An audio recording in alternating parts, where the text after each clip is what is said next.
Alright, good morning sa inyong lahat mga kapatid. Ako po si JDB, ang inyong abang lingkod. Pag-usapan natin ngayon, sabi ng, di ba nagtatanong nga dati, sino ba itong abogado na to? Etong Britain, Jew. Nako. Naalala ko yung panahon na nakasupport ako kay dating Pangulong Duterte during his presidency. Merong narrative noon na dinibunk ni Mighty Magulang yung sa TikTok, yung kamukha ni yung matabang babae sa yung political strategist. No, Malutikiya yung kamukha niya. So dinibunk ni Mighty Magulang na etong si Zimmerman, yung unang asawa ni Digong, ay wala palang dugong Hudyo. German ang yung ancestry niya, okay. Meron talaga. Pero yung Hudyo wala. Kasi nung time na pinanganak yon, wala na yung wala na yung mga Hudyo dun eh. Okay, but at least na-debunk yun. Kasi masyado silang fascinated noon na Jew, may lahing ito, superior. Sabi ko nga sa mga tropa kong vlogger, superior, Jew yung asawa. Bakit naloko ni Digong? Di ba? Oh. Okay, ngayon ito, pag-usapan natin itong abogado na to. Hindi, relax ka lang, Rodney. Pakikita ko sa inyo, mahina talaga. Okay? Manood ka lang. Chillax. So, etong isang article, sabi rito, kasi ni-review nila yung performance ng tao, itong abogado. Kasi masyadong, hype na hype sa SOCMED. Yan, sabi rito, the slingshot, hype and myth-making about Nick Kaufman. Yan.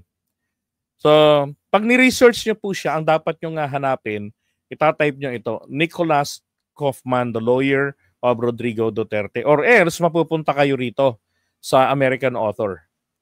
Yung Kaufman na double N. Okay, so sabi, si Nick Kaufman, pinanganak siya sa Liverpool, England, to a Jewish family.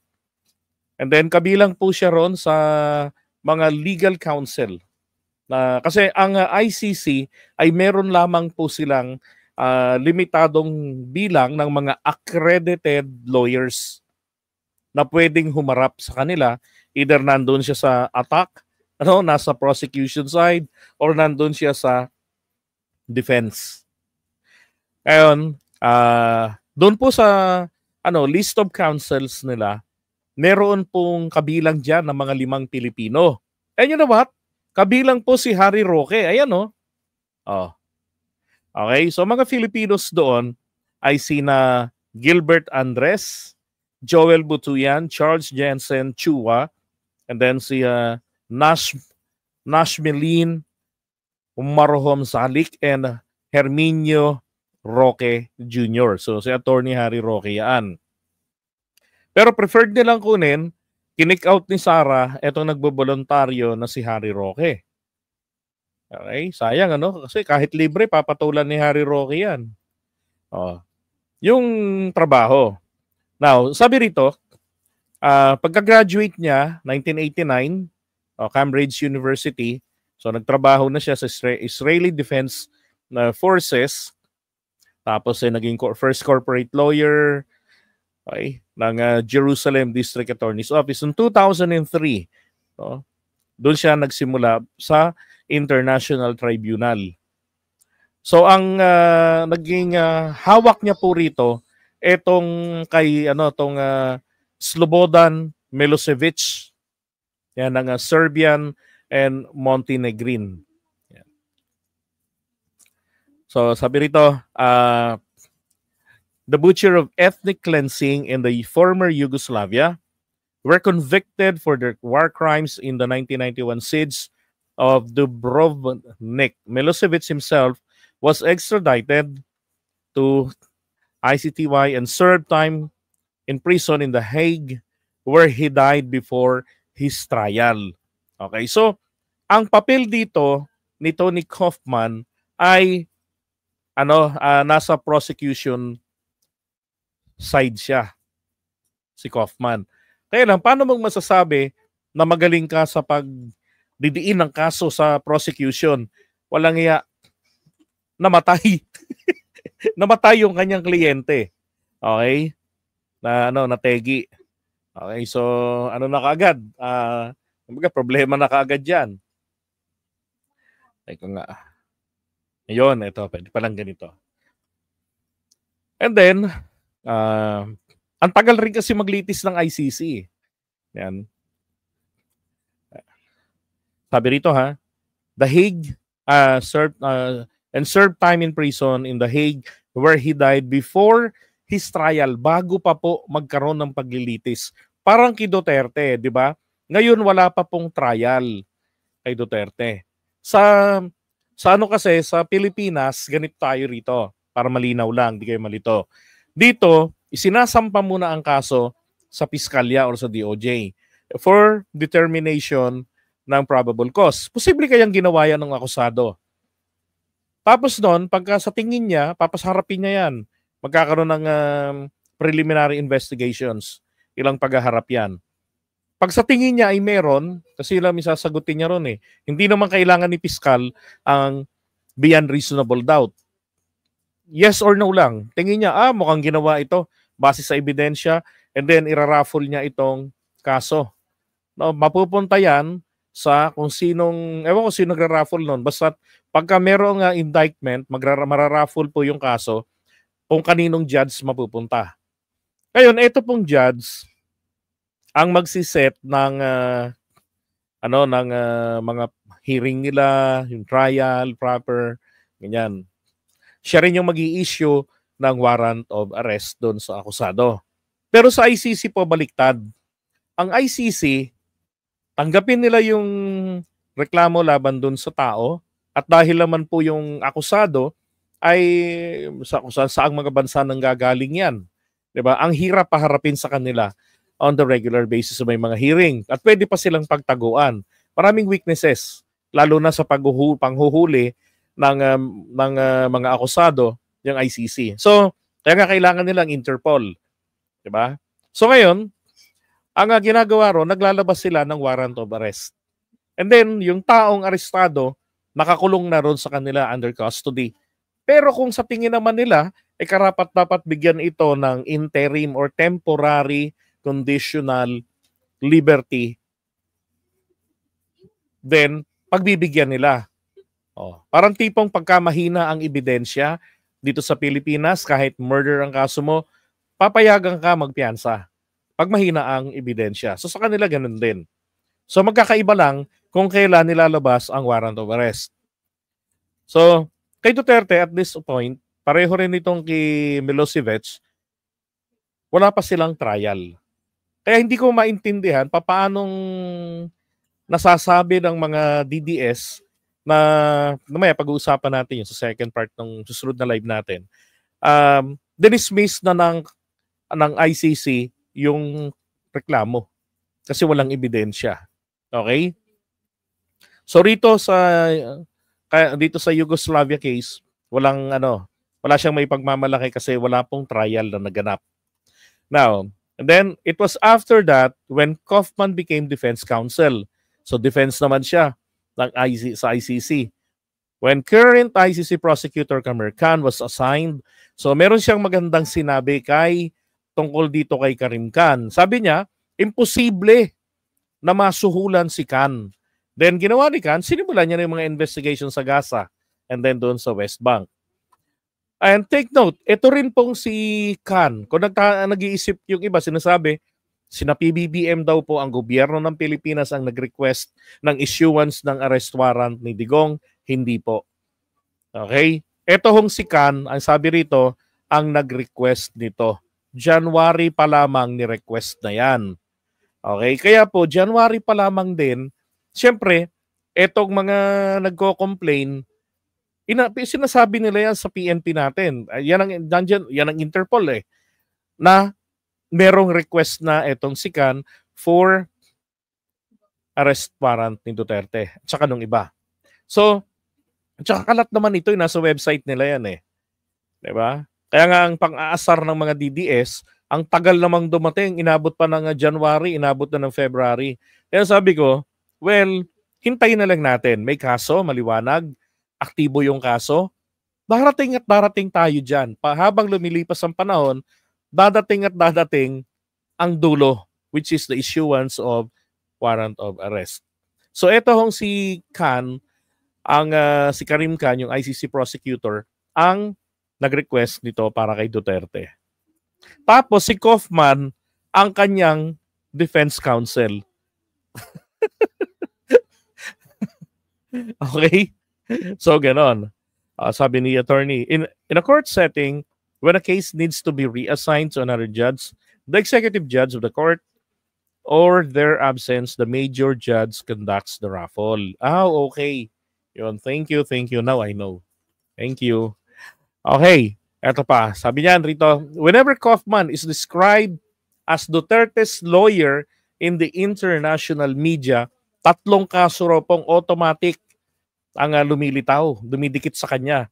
Etong kaso ni Jean-Pierre Bemba, yung Vice President ng Congo, si Maxine Mokom Gawaka, hindi ko alam kung anong ginagawa niya, militia leader ng Central African Republic, accused po siya ng war crimes. And then etong dati kong FB friend noong 2010, si Aisha Gaddafi, yan, anak ni Muammar Gaddafi. And then, sabi, media literature portrays Kaufman as legal heavyweight. Ito yung challenging eh. Tinawag siyang legal heavyweight, legal strategist, veteran in international legal battles. So, tingnan po natin yung 3 kaso na na-handle niya. Okay, so unahin natin itong kay Jean-Pierre Bemba. Itong si Jean-Pierre Bemba, leader ito ng ang isang grupo na nung ang habol nila rito kasi para silang mga secessionist eh. Yun ang nila eh. Kalayaan nila, ganon. So yung kanyang mga tauhan, kasi siya yung commander.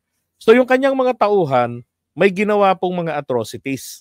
Nandiyan nga yung panggagahasa, mga manyakekoy eh. Pagnanakaw, no? Tsaka yung mga pagpatay.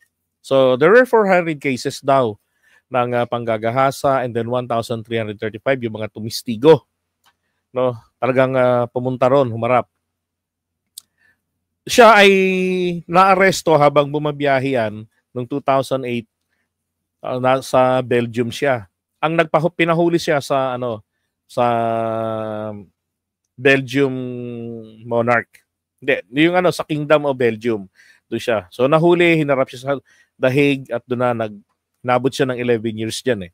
So, sabi, Bemba et al. Were accused before the ICC 3 counts of war crimes and 2 counts of crimes against humanity.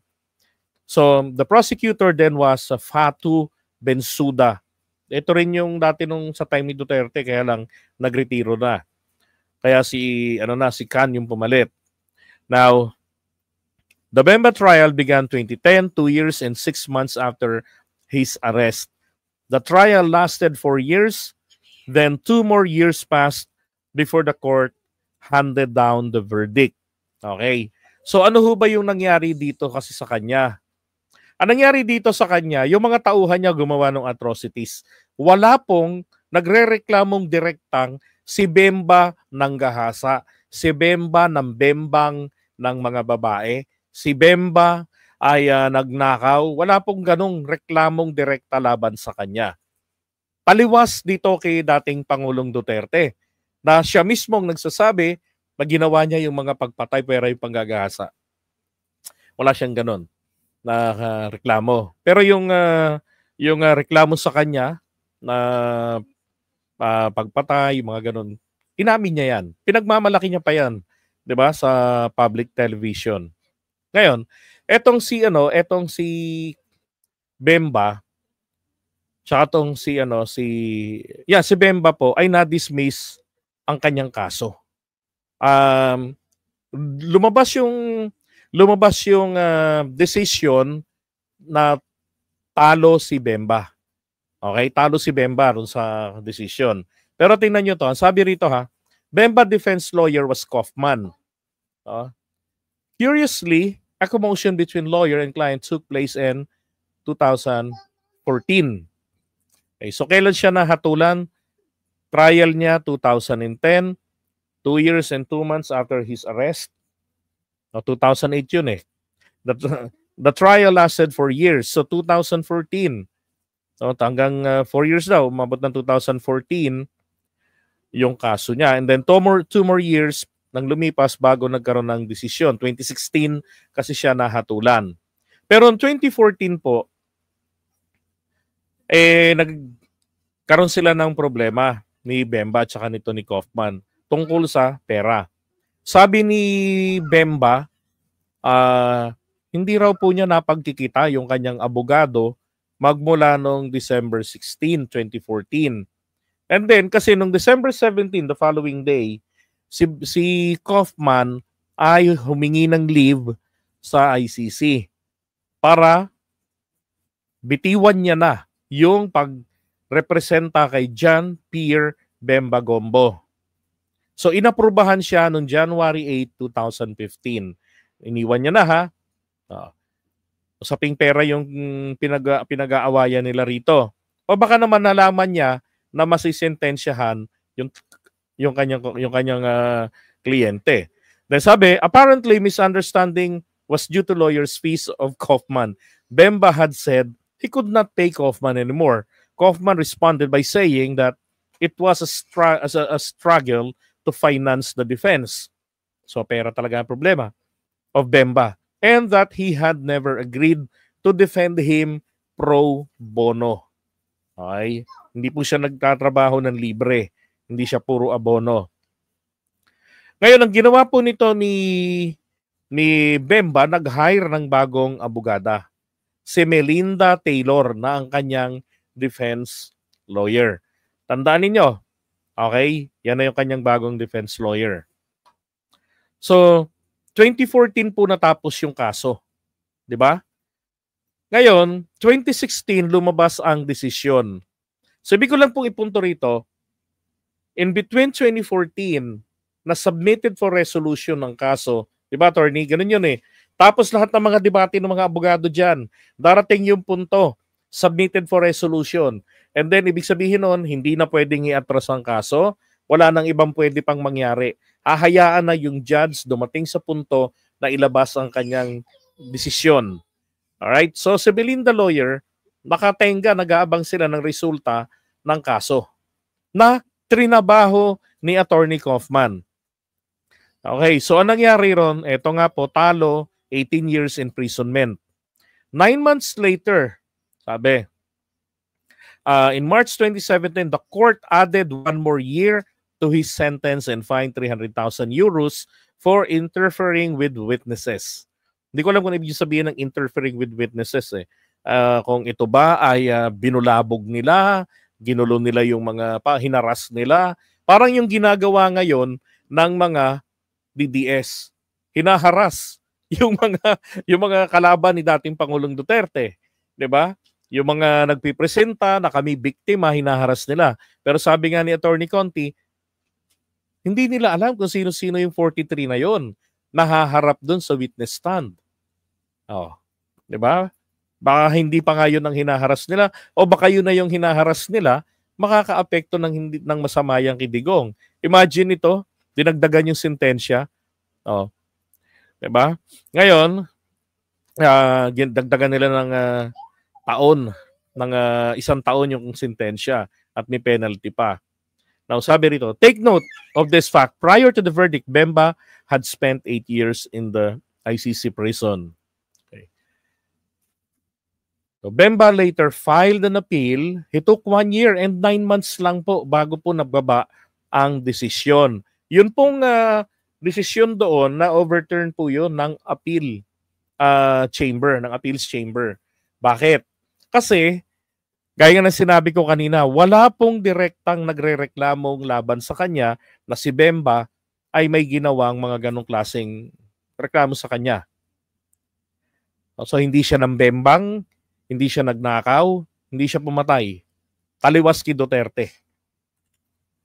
Okay. At syempre, hindi niya rin inamin. Ngayon, ang naging butas dito ay yung mga investigators po, yung prosecution, hindi nila napatunayan na si Bemba ay pinabayaan yung mga tauhan niya sa ganong gawain. Kasi syempre bilang leader 'di ba? Sasawayin mo yung mga yan. Oh. Ngayon, kung ikaw ay pinabayaan mo yung mga yan, kasama ka nila, malamang nambembang din siya. Malamang nagnakaw din siya. Malamang pumatay rin siya ng mga tao. Kaso nga walang ganong direktang reklamo sa kanya. So ang ginawa ng appeals chamber, in-overturn, dinismiss yung kaso ni Bemba. So, hawi siya. Ngayon, sabi rito, Albeit Bemba won his appeal, his 11 years of imprisonment and his financial issues with Kaufman make his case hardly the model to be looked up to by Duterte's family supporters. Diba?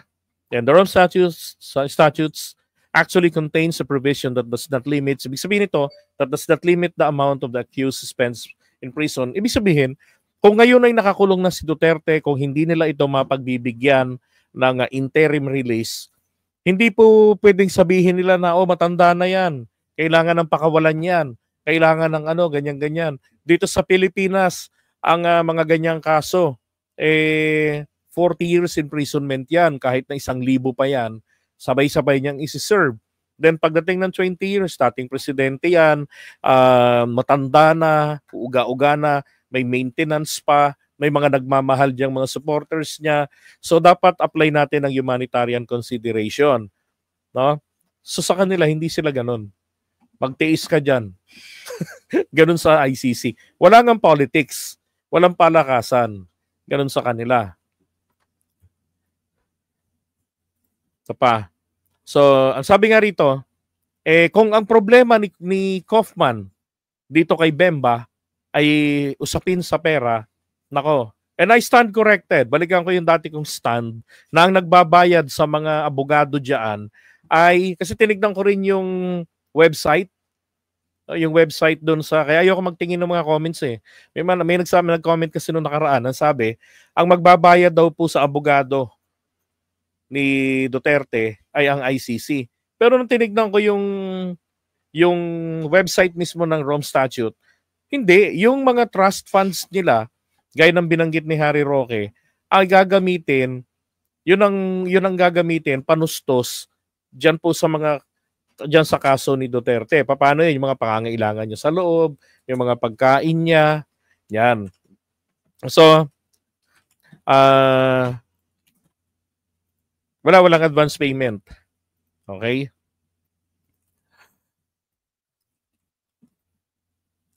May tendency, yes, meron po. Makakaapekto nga yung yung ginagawa ng mga kampo niya na pangaharas. Yung ingay nila. Ngayon, ito, sabi rito, one of the speculations daw po, ang hinihingi nito na rate, di ba sinasabi nung nakaraan, is $8,000 up to $1,500 ang per ora. Kada oras na babayaran kay Kaufman.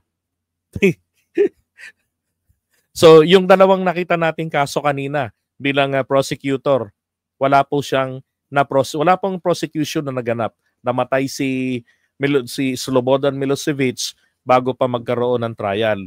Dito naman kay Bemba, maliwanag, siya yung abogado, nabigo siyang may pagtanggol may pagtanggol at mapakita na inosente si Bemba. So, kinailangan pa yung babaeng lawyer, si Melinda, ano nga pangalan nun? Yung umapila. Teka, ito. Ay, nasa na yun? Ayan, si Melinda Taylor. So, tawag nila dyan, Melinda Taylor. Okay, so going back, sabi, that could deplete the Duterte family's resources given their ultimate aim to preserve their family's political survival. It has been said that, and admitted by one Duterte grandson, ito po yung mataba na anak ni Pulong, si Omar. Parang way back 2017 or 19 yun, pinagmalaki niya na pag-aari nila ng mga Duterte ang lahat ng mga 7-Eleven sa Davao City. Pati nga sa Davao Region, kanila raw. So, Naniniwala naman po ako doon kanila yon, 'di ba? Pero isipin niyo na lang kung saan ang galing nga raw yung pera nun eh, 'di ba? Bata pa siya, kanya raw kasi yung mga yon. Oh, sabi niya kanya yon eh. So kung 1 million ng isang 7-Eleven, eh ilan lahat yun? 170 yung 7-Eleven dyan sa Davao region noong panahon na yun eh. So 170 million. So, saan niya kinuha yun? Eh eto po, isang buwan lamang po, 140 million pesos ang bayarin kay Kaufman. So sa sandaling ito, na hinire niya si Kaufman, na hindi natin alam kung merong advance payment yan. Sabihin na lang natin wala silang tawag dito, yung acceptance fee. Okay? Sabihin natin walang acceptance fee kunwari lang, 'di ba? Pero yung 140 million a month. Okay, sabihin na lang natin 100 million pesos a month. Nako. September pa ho ang susunod na hearing, 'di ba? Kaya bilang pakitang gilas, sinasabi ni Kaufman ay ang kanyang main battle uh, cry dito. Dito raw sa bansa natin, si Duterte, he was deprived of all his rights. Okay, sa akin naman, kung dito po na-deprive si Duterte sa kanyang mga karapatan, no? Pinalilitaw kasi nila na mali yung naging proseso. First, hindi naman po kinikilala ng mga Duterte ang ICC. 'Di ba? Ayaw nilang kilalanin yung jurisdiction sa kanila ng ICC.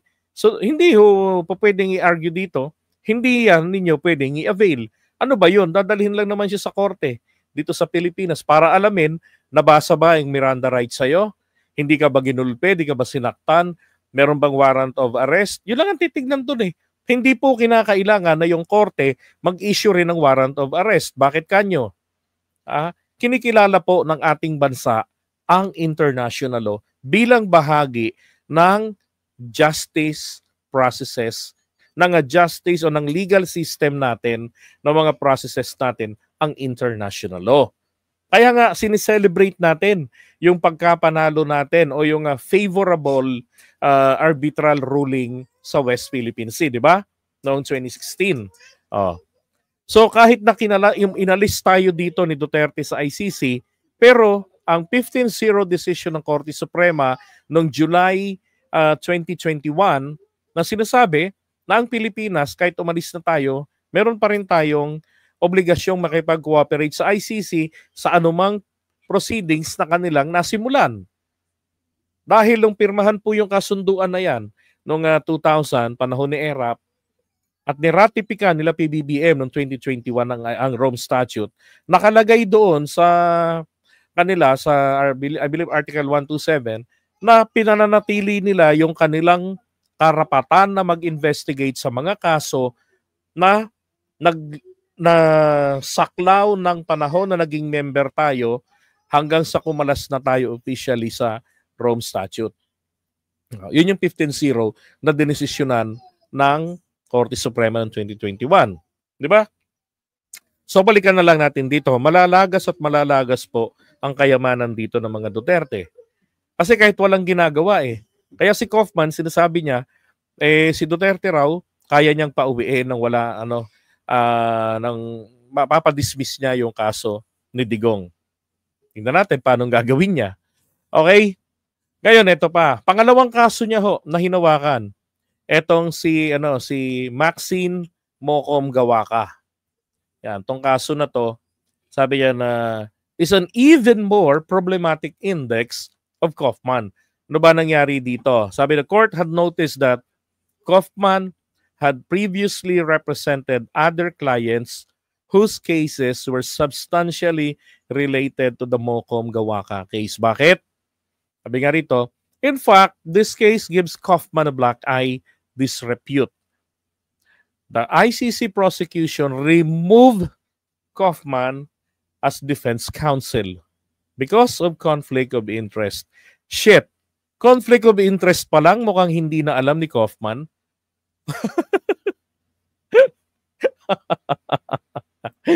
Go ahead. Diba?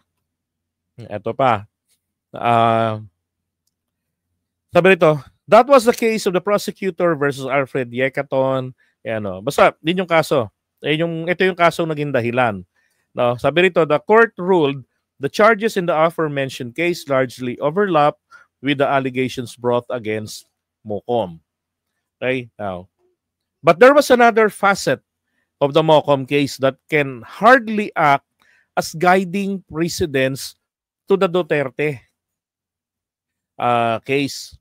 Kay Mocom po kasi mga kababayan, kaya po na ibasura ang kaso ni Mocom. Ito pong kaso ni Mocom, tandaan nyo, bago na basura yung kaso, kinick out na mismo ng ICC etong si Kaufman. Okay? Lagyan kabilaan ng hinahawakan niya.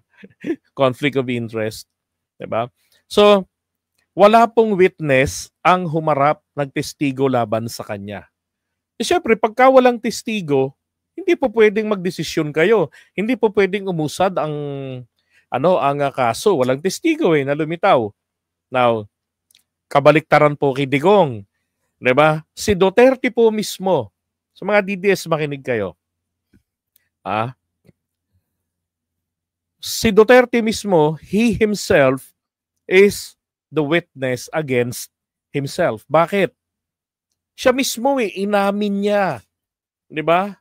Inamin niya ang pagpatay, inamin niya yung mga ganyan, inutos niya. Yan mismo, documented yan. Siya ang promotor, sila ni Bato de la Rosa, ni Albayalde, and so on, si Bongo, and then si Sara nga daw kasali rin. Hindi, di ba? Hindi ko alam kung paano nakasali, pero sabi kasali rin. Malalaman natin yan. Hindi ko kasi pinag-aaralan yung kay Sara. Now, etong Duterte Death Squad, damay na damay rito si Bato de la Rosa. Kahit ano pang ipalusot ni Bato de la Rosa, si Duterte sinabi niya na yung mga nandito sa kanan ko, mga leaders yan ng Death Squad. Hindi po niya sinabi ng mga Duterte diehard supporters. Ang sinabi niya, Davao Death Squad, mga DDS yan, mga leaders yan. Alam po ni Duterte na yung kanyang lugar sa Quadcom, siya po'y under oath. Alam niya yan, abogado siya. Anything he says can be used against him in a court of law. Di ba? So seryoso po siya dahil punong-puno ng kahambugan sa katawan. Hindi natin alam kung paano niyang i-refute, paano niyang lalabanan yung mga salita ng dating Duterte at anong gagawin ng Duterte ng nakakulong ngayon. Di ba? Eto pa. On October 19, 2023, the ICC prosecution dropped the charges. So yung prosecution, binitiwan na nila yung kaso. Okay? Now, Kaufman's third celebrated case was Aisha Gaddafi. Ito, nalala ko to nung friend ko to 2010. Time na yung grabe na yung ginagawa sa kanila ng mga rebelde. Tapos yung tatay niya, si Muammar Gaddafi, namatay. Huling chat namin ito doon sa unang-unang account ko ng Facebook na na-create ko noong 2007 pa. Kinukumusta niya dito sa Pilipinas. Sabi ko, Kako, hindi naman ganun kasama ang tingin namin sa tatay mo. Sabi niya. Kasi they were devastated. Nakatago daw siya. Nasa labas na siya ng bansa noong time na yon. Parang nasa parting Saudi area na siya. Doon siya banda. Yun. Yun na yung huling chat namin. Kasi nawala. Hindi ko na ma-access yung account ko eh. Kaya natuwa ako nang nakikita ko siya years later, nakikita ko siya sa mga fashion magazine na, okay na si Ayesha. Yan. Ngayon, kasi si Ayesha, hindi naman ito yung katulad ng iba na nakakulambo. Hindi po. Hindi ganun si Ayesha. Now, balikan natin ito. Sabi rito, Kaufman's third celebrated case was that of Aisha Gaddafi, yung anak ni Muammar Gaddafi, ni Colonel Muammar Gaddafi.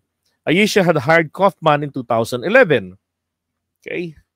Now, to bring to the ICC's attention the brutal murder of her late father and brother. So, si Kaufman, hinire niya para magdemanda sila sa ginawang pagpatay sa tatay niya at sa kanyang kapatid.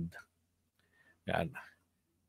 Simo Tasim na napanood ko pa yun sa FB. Naka-televise yung ginawa nila sa kanya eh. Tapos kay Muammar Gaddafi din noong October 2010. And then alam ko naka-chat ko yan December yan eh. And then the killing was broadcasted and seen by the rest of the world. See? Now, Kaufman then wrote a letter to ICC prosecutor Jose Luis Moreno Ocampo na hinihingi niya ang investigasyon. Okay. Ngayon, ang sabi nito ni Ocampo, posible na kailangan kang maimbestigahan kasi yung ginawang pagpatay sa kanila, itong Libyan leaders, ay it constitutes a war crime. Kasi may kudeta nun eh. Pinapatalsik sa pwesto si Muammar Gaddafi. Nagulong Africa nun eh. Nasa Africa din ang Libya eh. Kaya lang sila yung mga mukhang European, no? Parang mga Egyptians ganun. Yung leader ng Egypt. Anyway, sabi rito, the ICC replied to Kaufman that the new Libyan transitional government had promised to investigate Gaddafi's murder. So ano pong nangyari dito? Inimbestigahan po nila yung kaso ng pagpatay doon sa mag-ama. No? So, hindi na po nagkaroon ng progreso yan dyan sa ICC. Kasi sineryoso nila yung investigation para ma-avail nila ang complementarity. Okay? So yung mga pumatay rito sa mag-ama, inimbestigahan yung grupo na pumatay, yung leader nito, at kinasuhan mismo sa Libya. So, dahil po sa principle of complementarity na ang ibig sabihin nito, papasok lamang ang ICC. Kaya nga tinatawag siya na Court of Last Resort kapag hindi po seryoso ang bansa, yung justice system nila nag-failed, hindi po nag-failed na literal, kung hindi po pagka mayroong taong malakas, katulad sa Pilipinas, kay Duterte, kay Kibuloy, nabubulag yung mga piskal. Diba, naalala nyo kay Kibuloy, yung kaso ni Amanda, dinismissed. Tapos nung inapila, ang tagal bago nagkaroon ng determination ng probable cause. Panahon na po ni Boying Rimulya nung na-overturn yun at nagkaroon ng indictment at yun na-arresto at umabot sa korte ang kaso ng ni Kibuloy. Nakakulong na siya ngayon.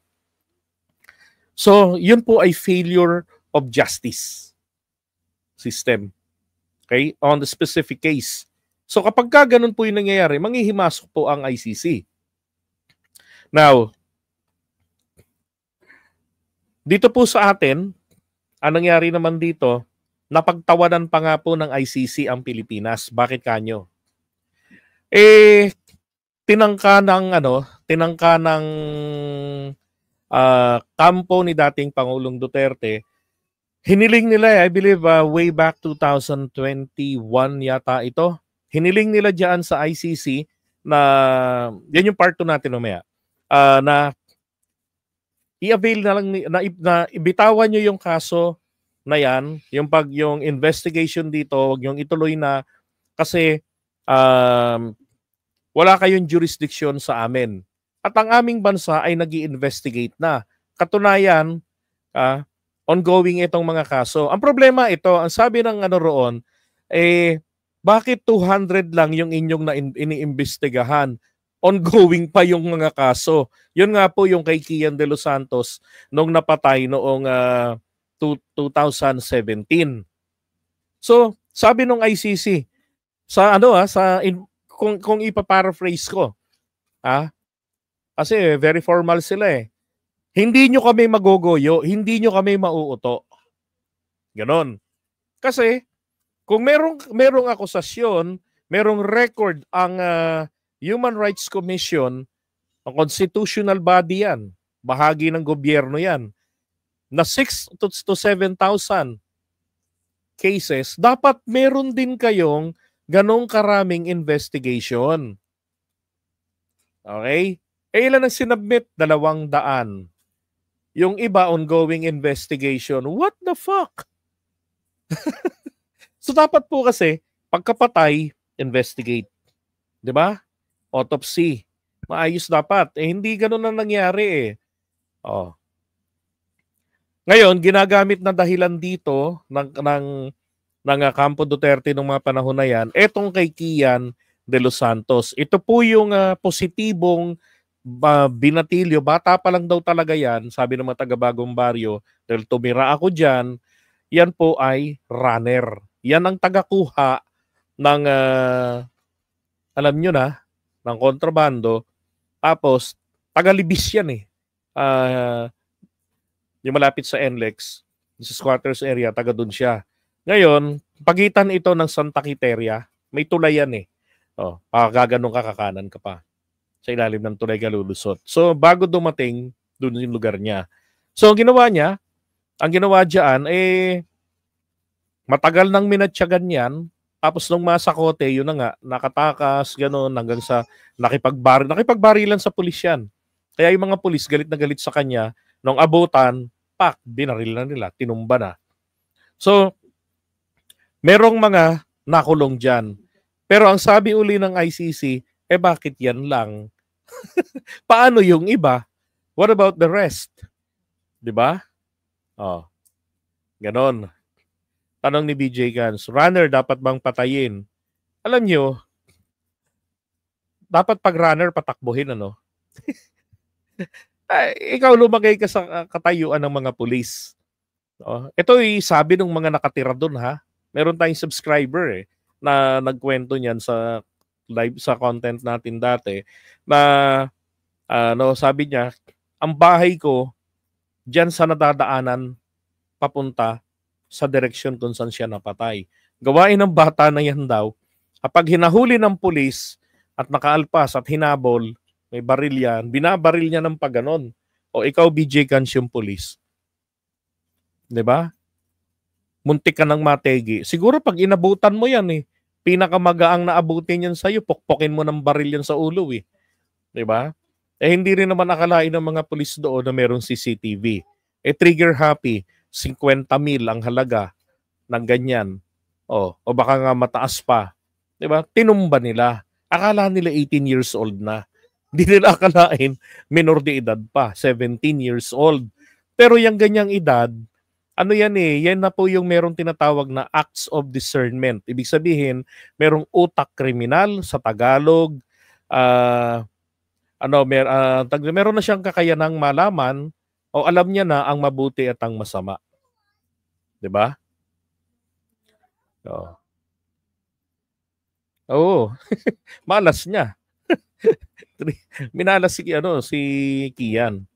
Tapos 2 weeks later or 1 week later, kasi walang nakuha sa kanya na kontrabandos.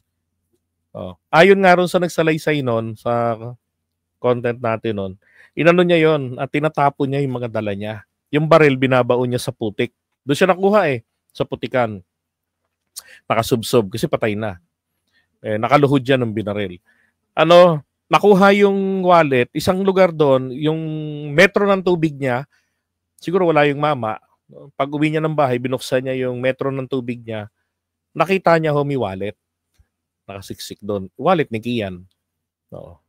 Ganun yung nangyari dyan. But anyway, ang pinakikita ko lang po sa inyo rito, wala pa hong napatutunayan. Okay? So dito po sa 3 kaso na to, ang tanong ko po sa inyo, meron na po bang napatunayan etong attorney na hinire ni Sarah? Diba? Sa akin po kasi maliwanag na maliwanag, wala pa hong napapatunayan.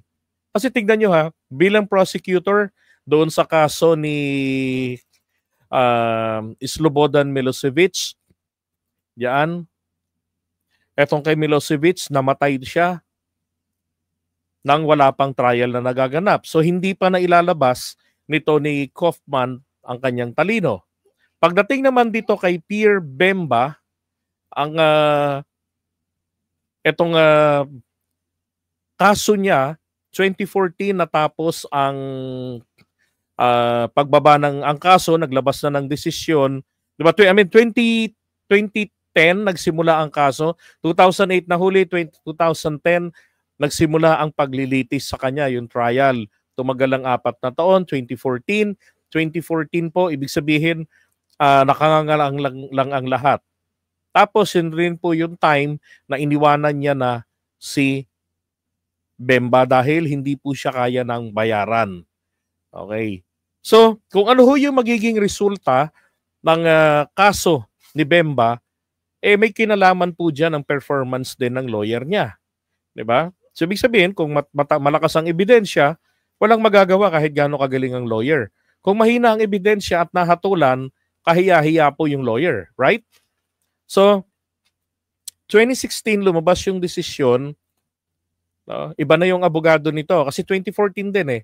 Same din, nagpalit ng abogado si Bemba. 2016 lumabas ang desisyon, sinintensyahan siya ng 18 years sa pagkakakulong.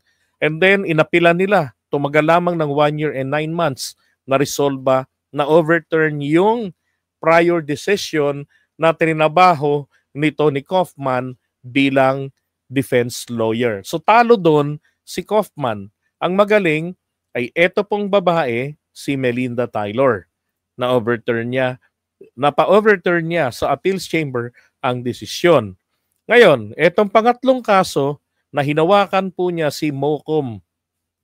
Etong kaso ni Mocom naman ay siya mismo ay inalis ng korte ng ICC diyan sa kaso ni Mocom. Kasi may mga kaso siyang hinawakan din naman na related rito sa kaso nito. So conflict of interest. So hindi po siya nakaporma dito.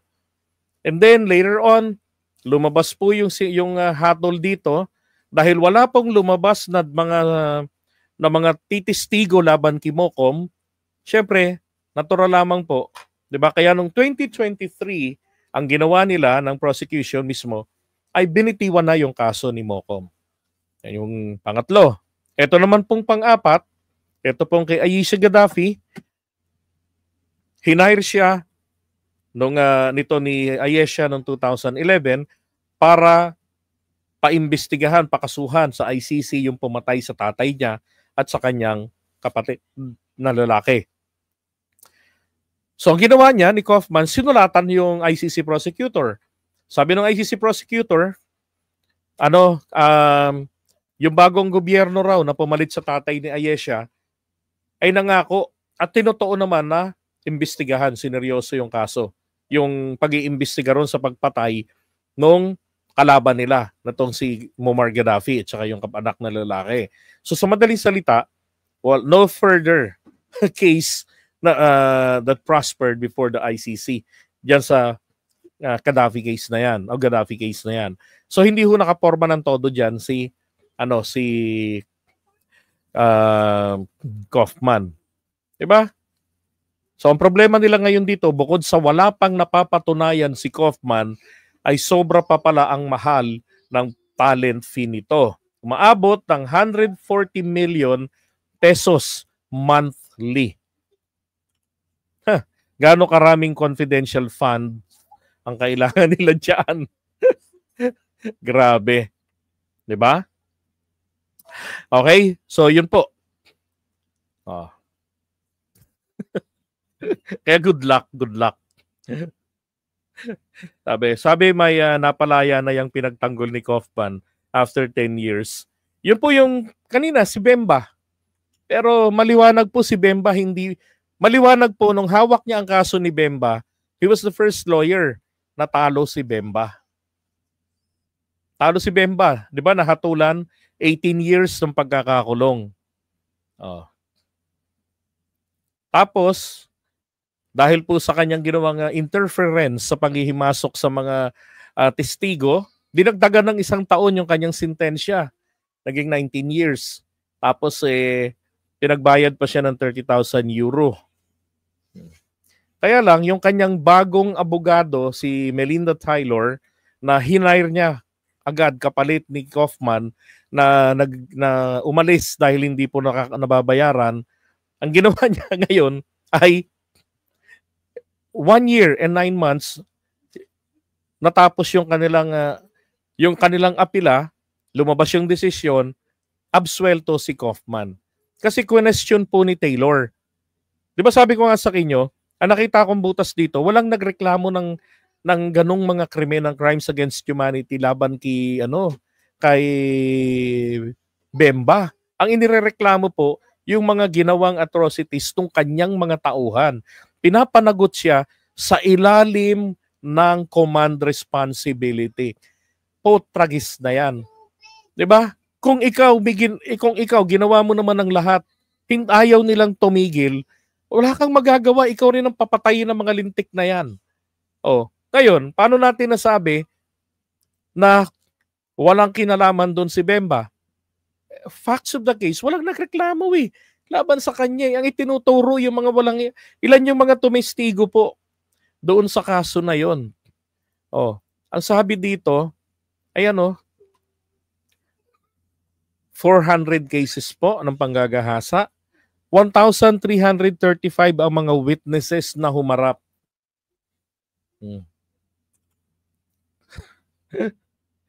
Di ba? Ang dami nun. Naging politiko pa nga yan. Naging vice president pa yan ng bansa nila .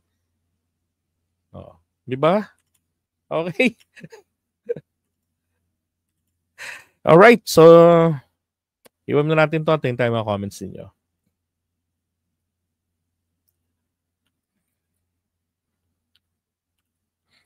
Nagtataka po ako ngayon, bakit binigyan ni Sarah ng ganyang kabigat na abogado, napakamahal na abogado, etong ang pamilya niya. Diba? Hi Mercy, maraming salamat sa pamasko. Yan, God bless. Alright. Clear ba? Thank you. So DDS, siyempre sasabihin po ng mga DDS dyan ay abogado ka ba? Hindi po ako abogado.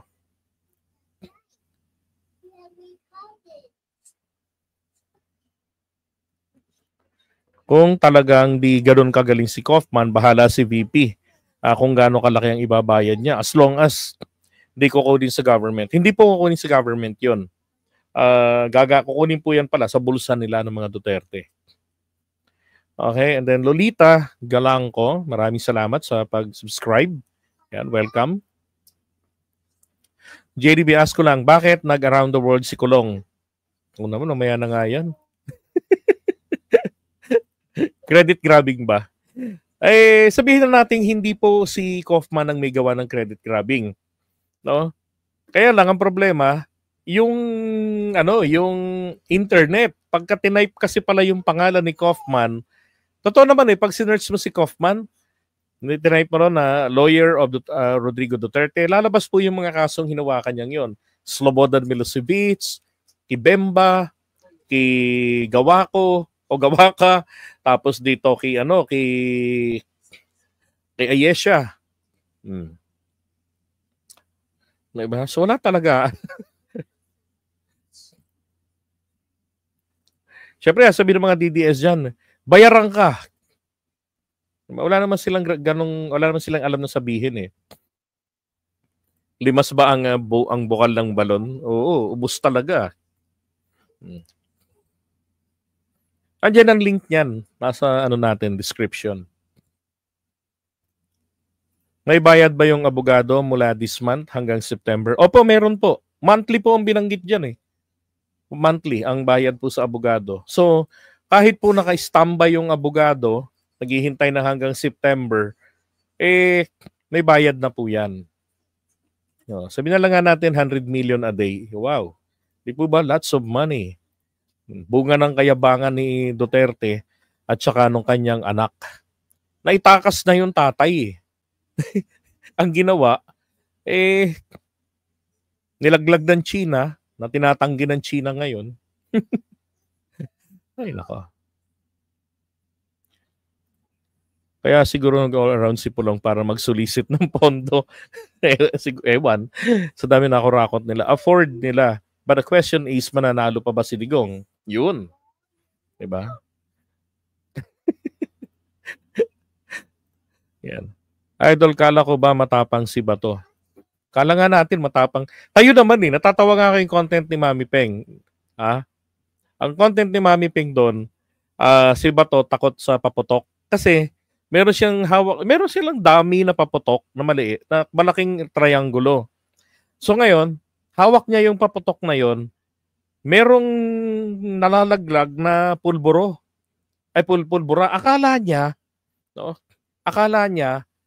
usok. Binagis niya.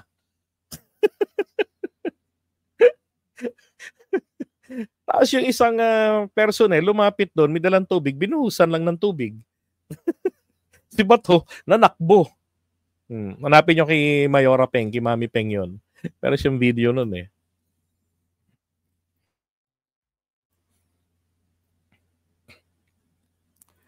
Hindi po. Meron po akong magulang. Meron akong tatay. Meron po akong nanay. Kasal po sila. So sa tingin ko, karma na yan. Karma naman na po talaga yan. Halata naman na eh. JDB, Muammar Gaddafi ba nakasuhan ba yun ng pagpatay? Hindi po. Hindi po siya nakasuhan si Muammar Gaddafi. Hindi nga lumalabas ng Libya yun basta-basta eh. Tsaka si Muammar Gaddafi namatay po. Pinatay ng mga rebelde. Yan. Hello Jen, magandang good morning night. Impeach Sara Duterte, Piatos Reyna ng Chichiria at Peter na budol-budol. Ibagsak si Nabongo. Ni Marcoleta kita, no? Ayan, shout out kay Berts. Kay Ka-Berts ng SM Security Guard. Lang yan, nagpa-shout out ka pa, di pa ginamit tunay mong pangalan. Ubus talaga. Ayan, hello po sa inyo, Janet Fahelga ng Canada. Avid listener from Alberta, Canada. Okay. So pag-usapan natin yung kasunod. Teka. Wag na nga. Papagawa sana ako saan ako ng kape. Meron akong ginseng eh. Nandito sa kabila ng kortina eh. Mamaya na nga. Inalisan ng gwardiya si Bato ng CQ kasi layas ng layas. Sir JDB, listening to your explanations brings me satisfaction being a lawyer. You could have been a lawyer too, sayang. Okay lang po yun. Thank you thank you. Kayo lang yung abogadong nakaka-appreciate sa akin eh. Yan, magandang gabi rin po sa inyo, madam. Papagbigyan kaya sila ng legal aid, ang yaman nila. Yun na nga po avail daw si Sara ng legal aid. Hindi kasi, kaya naman nilang magbayad. Diyos ko naman. Kaya naman nila. Ang problema lang ho kasi, iniimbestigahan si Sara dito sa pera, di ba? So, mauungkat at mauungkat. Hindi kasi kapag nagsimula na ho yung... Hindi, ako po naniniwala akong kayang-kaya ng mga Duterteng bayaran yan. Maning-mani po sa kanila yun. Milyones lang po pinag-uusapan natin monthly, hindi po bilyon. Okay? Now, ang pera po nila, mapi-freeze po ang mga assets nila kapag nagsimula na yung trial na yan. Lalo na yung impeachment ni Sara, mabubuksan yung kanilang bank accounts na pinakaiingat-ingatan. Yari ang buto-buto doon. Okay?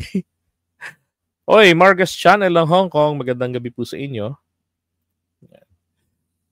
Ask ko lang, saan nilite si Saddam Hussein sa ICC ba? Hindi po. Sa Amerika dinala si Saddam Hussein eh. Hindi kasi member ng ICC ang Amerika. Sa US siya, alam ko sa US siya. Teka, search sa Google. Trial of Saddam.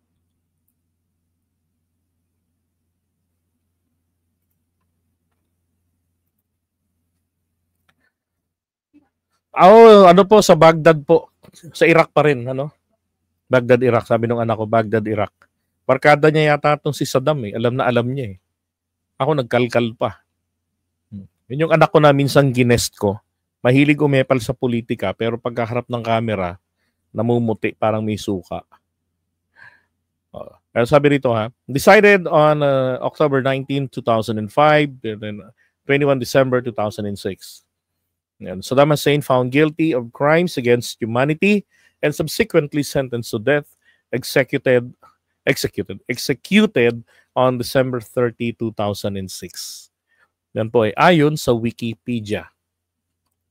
Okay, eto na pag-usapan natin.